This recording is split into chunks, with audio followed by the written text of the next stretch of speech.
সমাজের কিছু ছেঁচড়া পোলাপানের জন্য আজকে আমাদের গেমটা শেষের পথে। মানে কিছু যদি কেউ ব্যাক নেয় কিংবা কোনো কিছু যদি হয় তাহলে বলবে যে আমাদের ওল্ড লিজেন্ড আর নাই, বাংলাদেশের গর্ব নাই, মালোমান নাই। ভাই কোন কারণে নাই? বিটুকে বিএনএল আর নাই, মানে আমাদের মাঝে নাই। যে ওল্ড ক্রিয়েটর ছিল তারা নাই, সবাই গেম থেকে লিভ নেছে। কিসের জন্য লিভ নেছে জানিস? আগে যেখানে একটা গেম প্লে ক্রিয়েটরের ভিডিওতে ভিউ হতো 1 লাখ 2 লাখ 3 লাখ 1 মিলিয়ন করে ভিউ হতো, এখন 30কে 20কে 10কেও করে হয় না। কিসের জন্য হয় না জানিস?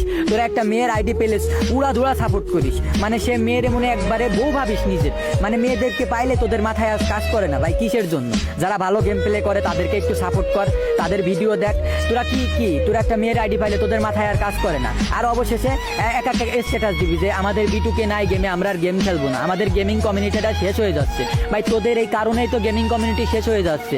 যার গেম প্লে নাই, টিকটকে 2 দিন হলো না একটা মেয়ে আইছে, তার গেম প্লে বলতে কিছু নাই, ইউএমপিতে জাতা মারে 6 দিনে 6000 ফলোয়ার্স বানাইছে। কেমনে কি একটা মেয়ের কেন তোরা এমন সাপোর্ট করতেছিস? আবার যদি কেউ গেমিং কমিউনিটি থেকে লিভ নেই তখন বলবি আমাদের ওল্ড লিজেন্ড ব্যাক নিছে, আমরা আর গেমটা আর খেলবো না। ভাই তোদের মতো বেদব পোলাপানের জন্য আজকে গেমিং কমিউনিটিটা শেষ।